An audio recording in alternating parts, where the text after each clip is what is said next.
मेरे साथियों, आज ये हिंदुस्तान एरोनॉटिक्स लिमिटेड द्वारा निर्मित light combat aircraft mark 1A तेजस की थर्ड प्रोडक्शन लाइन का उद्घाटन हो रहा है। इसके साथ ही HTT-40 एयरक्राफ्ट की सेकंड प्रोडक्शन लाइन का भी उद्घाटन हुआ है। इन दोनों प्रोजेक्ट्स को देश को समर्पित करते हुए मैं कहना चाहूंगा, मुझे बेहद खुशी हुई है। मैं HAL को और इस प्रोजेक्ट से जुड़े हुए हर व्यक्ति को मैं हृदय से बधाई देता हूं। अभी आप सुन रहे थे भारत के रक्षा मंत्री राजनाथ सिंह को, जो इस वक्त महाराष्ट्र के नासिक में थे जब ये वीडियो रिकॉर्ड हुआ। उनका जो भाषण उन्होंने दिया जब वो रिकॉर्ड हुआ, क्योंकि वहां पर HAL यानी हिंदुस्तान एरोनॉटिक्स लिमिटेड ने तेजस का नया वेरिएंट मार्क 1A लॉन्च किया, जिसकी पहली फ्लाइट आज थी। और इसके बारे में जो भी जानकारियां हैं वो हमारे साथी मानस लेकर आए हैं कि इस नए वेरिएंट में क्या खास होगा, किस तरह से उसे डेवलप किया गया और इससे भारत का जो डिफेंस है वो कितना मजबूत होगा, उसको क्या बल मिलेगा, ये सारी बातें मानस बताएंगे। मानस, फर्स्ट थिंग फर्स्ट, हमें सबसे पहले इस वेरिएंट के बारे में बताइए कि मार्क 1A में क्या खास होने वाला है। देखिए, तेजस का ये तीसरा वेरिएंट है। इससे पहले जो एक तेजस आया, फिर तेजस मार्क 1 आया, फिर ये मार्क 1A है, ये तीसरा वेरिएंट है। 1983 में हमने प्रोजेक्ट, चूंकि देखिए ये प्रोजेक्ट थोड़ा लेट चल रहा है, इसलिए काफ़ी आलोचनाओं के दायरे में भी रहा है ये प्रोजेक्ट। और मार्क 1A वेरिएंट जो है, विमानों में किसी भी फाइटर जेट्स में खासकर उनकी टेक्नोलॉजी, उनके जो रडार एवियोनिक्स जिसको कहते हैं, उसके हिसाब से जनरेशन तय होती है। कहते हैं ना कि ये इस पीढ़ी का विमान है, इस पीढ़ी का। तो ये जो तेजस मार्क 1 है, इसको कहा जा रहा है कि 4.5 यानी 4.5 जनरेशन का ये विमान हो सकता है। 5वें से थोड़ा नीचे, लेकिन हाँ, चौथे से ऊपर। तो कुल मिलाकर हम देखें तो राफेल जिस जनरेशन का है, ये भी उसी जनरेशन का विमान है। साइज की बात करें तो इसको LCA कहा जाता है, ये लाइट कॉम्बैट एयरक्राफ्ट, क्योंकि यह साइज में छोटा है, हल्का है। इसकी रेंज राफेल जैसे बड़े विमानों से कम होती है।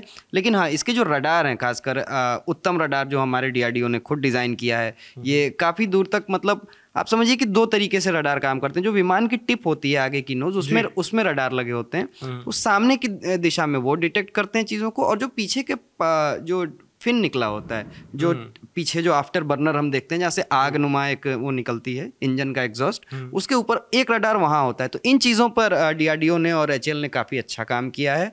और हथियारों की बात करें, इस विमान में सबसे इम्पॉर्टेंट चीज़ है और सबसे इंटरेस्टिंग इस बार जो निकल के आई है कि अस्त्र मिसाइल। मतलब ऑपरेशन सिंदूर में भी हमने देखा था कि एक नया कॉन्सेप्ट हमने देखा, BVR, बियॉन्ड विजुअल रेंज की, जहां तक हमारी आंख नहीं देख सकती वहां तक जाकर हम वार करेंगे, हमला करेंगे, टारगेट करेंगे। जी, हमारे सेनाओं ने भी बताया कि हमने बॉर्डर क्रॉस नहीं किया हमला करने के लिए। तो उस समय भी जैसे राफेल से स्कैल्प मिसाइल और इन BVR हथियारों का इस्तेमाल किया गया। तेजस मार्क 1A में एक अस्त्र मिसाइल लगती है, और अस्त्र मिसाइल की जो नॉर्मल रेंज है वो 110 है। और अभी जब हम ये बात कर रहे हैं, अभी से 3 दिन पहले एक अस्त्र का मार्क 2 वर्जन टेस्ट किया गया है, और जिसकी रेंज 200 किलोमीटर है। तो इस लिहाज से देखें तो ये एक बहुत ही उन्नत, छोटा, जैसे इसको MiG-21 के चूंकि रिप्लेसमेंट के तौर पे लाया गया है, तो इसको हमको उसी तरीके से देखना चाहिए, ना कि हम इसको बहुत बड़े विमान की तरह देखें या उस तरीके से देखें कि ये बहुत कुछ, ये अपने, चूंकि ये मल्टी रोल एयरक्राफ्ट है, तो यानी ये मिसाइल दागना, हवा से हवा में लड़ाई करना, हवा से ज़मीन पर वार करना, जिसको air to ground, air to air, इस तरीके के हमले, और बॉम्बिंग के अटैक्स भी ये कर सकता है। इसके अलावा मैं जानना चाहूँगा मानस, इसकी जो लंबाई, पेलोड की कैपेसिटी, या इससे संबंधित जो उसकी मतलब ऊंचाई वगैरह, इस तरह की कुछ डायमेंशंस, स्पेसिफिकेशंस कुछ हमें पता है इसकी? देखिए, ये चूंकि मैंने बताया ये छोटा विमान है, तो लगभग 43 फीट के आसपास इसकी जो लंबाई है, आप सामने से पीछे तक देखेंगे तो 14 से 14.5 फीट के बीच में इसकी ऊंचाई है। कुछ वेरिएंट्स, जैसे 2 तरीके के वेरिएंट्स होते हैं किसी भी जहाज के, एक सिंगल सीटर होता है, एक डबल सीटर होता है। सिंगल सीटर नॉर्मल फाइटिंग के लिए यूज होता है। डबल सीटर जो होते हैं, 2 जिसमें पायलट बैठते हैं, आमतौर पर वो ट्रेनिंग के लिए यूज होते हैं। एक ट्रेनर बैठता है और वो सामने गाइड करता है, तो पायलट सीखते हैं उससे। और जो डैने होते हैं, जिनको हम पंखे या विंग्स कहते हैं, वो लगभग 27 फीट के हैं। इंजन इसमें, अब ये बड़ी दिलचस्प बात है कि जो अमेरिकन कंपनी, अमेरिका से हमारा टैरिफ को लेके अभी थोड़ी सी टेंशन चल रही है, लेकिन अमेरिका की एक कंपनी है जनरल इलेक्ट्रिक, GE एरोस्पेस जो है, तो वो वही इसका इंजन प्रोवाइड करती है तेजस का। और पेलोड की कैपेसिटी की बात करें तो लगभग 5,500 किलोग्राम, 5,500 किलो, यानी 5.5 टन जिसको हम कह सकते हैं, उतना ये वज़न उठा सकता है। यानी उतने वज़न के बम, फ्यूल जो होते हैं, एक्स्ट्रा फ्यूल ले जाएगा तो जाहिर सी बात है इसकी रेंज बढ़ेगी, लेकिन हाँ थोड़ी सी रेंज कम हो जाती है। फ्यूल जाने से जितना आप वजन उठाएंगे किसी भी, हाँ तो उसकी हाँ तो वही गाड़ी वाला हिसाब है कुछ लेकिन थोड़ा ज्यादा है। रफ्तार वगैरह के बारे में कुछ पता है? रफ्तार देखिए मैक 1 में, एक जैसे फाइटर जेट्स की रफ्तार मैक में नापी जाती है तो 1234 किलोमीटर प्रति घंटे के आसपास एक मैक होता है। मैक 1.8 इसकी रफ्तार है, यानी लगभग 2200 किलोमीटर प्रति घंटा इसकी टॉप स्पीड है। हालांकि आमतौर पर जब हम फाइटर पायलट से, अभी मैं कल एक ऐसे पायलट से बात कर रहा था जो तेजस को उन्होंने बहुत करीब से देखा, वो टेस्ट पायलट भी रहे, तो वो बता रहे थे कि आमतौर पर जो उनकी जो गश्त वाली उड़ानें होती हैं वो भी कम से कम 900 से 1000 किलोमीटर प्रति घंटा की रफ्तार पे होती हैं।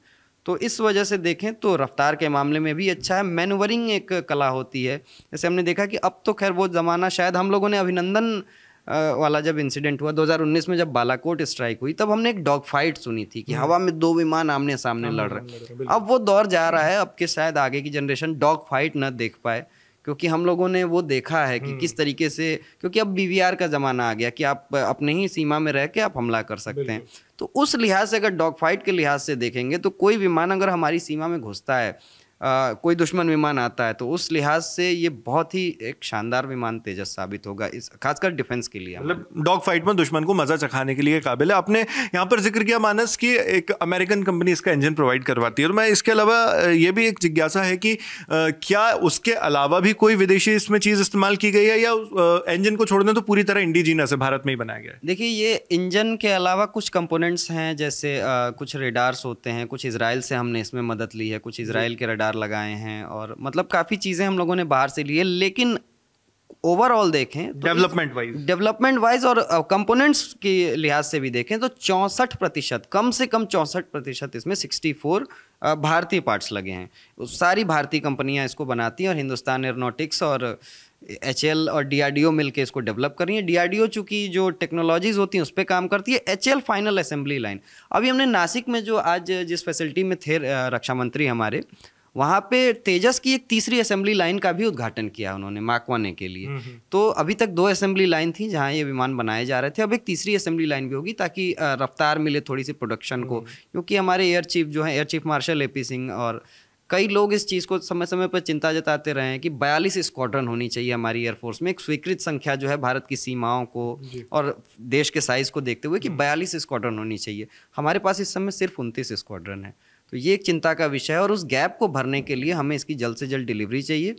अमेरिकन कंपनी का नावेद जो आपने जिक्र किया, मैं वहाँ बताना चाहूँगा कि इस पर काफ़ी मतलब विवाद हुआ था। अमेरिकन कंपनी जो है GE एरोस्पेस, उस पर जुर्माना भी लगा। फाइनेंशियल टाइम्स में एक रिपोर्ट छपी थी, उस रिपोर्ट में कहा गया कि भारत ने इंजन में डिलीवरी में देरी के लिए कंपनी पे जुर्माना लगाया। अब जुर्माने की रकम कितनी थी, क्या थी, ये चीज़ें डिस्क्लोज नहीं हुई, लेकिन हाँ कंपनी ने वादा किया है GE एरोस्पेस ने कि इस साल वो हमें कम से कम 10 इंजन और देंगे।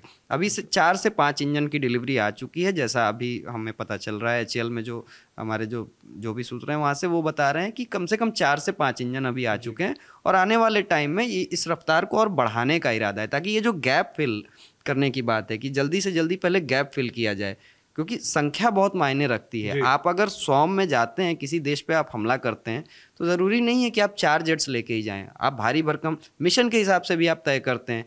अब बालाकोट के समय हमारे पास सुखोई भी थे, लेकिन हम क्यों मिराज लेके गए वहाँ पे स्ट्राइक करने? तो मिशन के हिसाब से भी जेट्स बदलते रहते हैं, तो हमें हर तरह के जेट्स होने चाहिए हमारे पास, और उसी गैप को भरने के लिए तेजस एक बहुत इंपॉर्टेंट है। ये काफ़ी अहम जानकारी आपने दी हमारे दर्शकों को कि अमेरिकन कंपनी और किस तरह से इसकी पूरी प्रॉपर डीलिंग हुई, क्योंकि जब टैरिफ के विवाद चल रहे थे, डोनाल्ड ट्रंप का एक बहुत बड़ा पक्ष ये भी था कि इंडिया रूस के साथ मिलकर डिफेंस डील्स करता है या जो भी व्यापार करता है, उसके अलावा इंडिया को हमारे साथ यानी अमेरिका के साथ भी डिफेंस में व्यापार करना चाहिए। और आप जानते हैं कि इंडिया का अमेरिका के साथ उतना ज्यादा डिफेंस में उतनी ट्रेडिंग है नहीं जितनी रूस में है उसकी। फाइटर एयरक्राफ्ट हमने अमेरिका से नहीं लिए हैं अभी तक, लेकिन हाँ जैसे नेवी में हमारे P-8I नाम का एक बहुत शानदार विमान है, वो भी सर्विलांस के लिए यूज़ होता है, लेकिन वो नेवी में मतलब लगभग नेवी का सबसे बैकबोन मानी जाती है नेवी की सर्विलांस के लिहाज से, वो हम इस्तेमाल करते हैं। अमेरिकन से हमने हेलीकॉप्टर्स लिए हैं, अपाचे हेलीकॉप्टर्स लिए हैं। अभी हमारी बंदूकों के M4 की भी बात होती है बीच बीच में। लेकिन कुल मिला के हमारा अमेरिका से उस तरीके के डिफेंस मतलब सौदे हमारे नहीं होते जिस तरह हमारे रशिया से होते हैं। क्योंकि रशिया का एक फ़ायदा और होता है कि अब HAL की जो हमारी नासिक फैसिलिटी है, आप देखिए कि वहाँ सुखोई की भी मेंटेनेंस होती है। तो इस वजह से जब रशियन विमान आते हैं तो उनकी एक टेक्नोलॉजी, उनके एक एवियोनिक्स, तो हमारे इंजीनियर कंपैटिबिलिटी हो जाती है दोनों के बीच में, रूस के और इंडिया के बीच में। तो ये सारी जानकारी थी। और एंड में कुछ आप जोड़ना चाहेंगे? देखिए अभी 83 और 83 + 97 ये 2 ऑर्डर्स हैं HAL के पास अभी भी पेंडिंग तेजस के। सबसे बड़ा टारगेट अभी ये है एयरफोर्स के पास कि उसको गैप फिल करना है। हमने अभी कुछ दिन पहले सुना कि 114 राफेल खरीदने की भी बात चल रही है, या जो मल्टी रोल फाइटर एयरक्राफ्ट जो MRFA टेंडर है जो 2006 से अभी तक पूरा नहीं हो पाया है, और उसकी भी बात चल रही है कि उस गैप को कैसे फिल किया जाए। तो बड़े विमान हमें अलग खरीदने हैं, छोटे अलग खरीदने हैं। साथ ही साथ ये 4.5 जनरेशन है, अब दुनिया नावेद स्टेल्थ विमानों की दौड़ में जा रही है, वैसे विमान जो रडार से डिटेक्ट ना हो पाए। तो उस रेस में भी इंडिया अब धीरे धीरे आगे बढ़ रहा है। DRDO और HAL मिलके M का एडवांस मीडियम कॉम्बैट एयरक्राफ्ट उस पर काम चल रहा है, और उम्मीद है कि 2028 तक हम 5th जनरेशन की भी हमारी पहली फ्लाइट हो सकती है।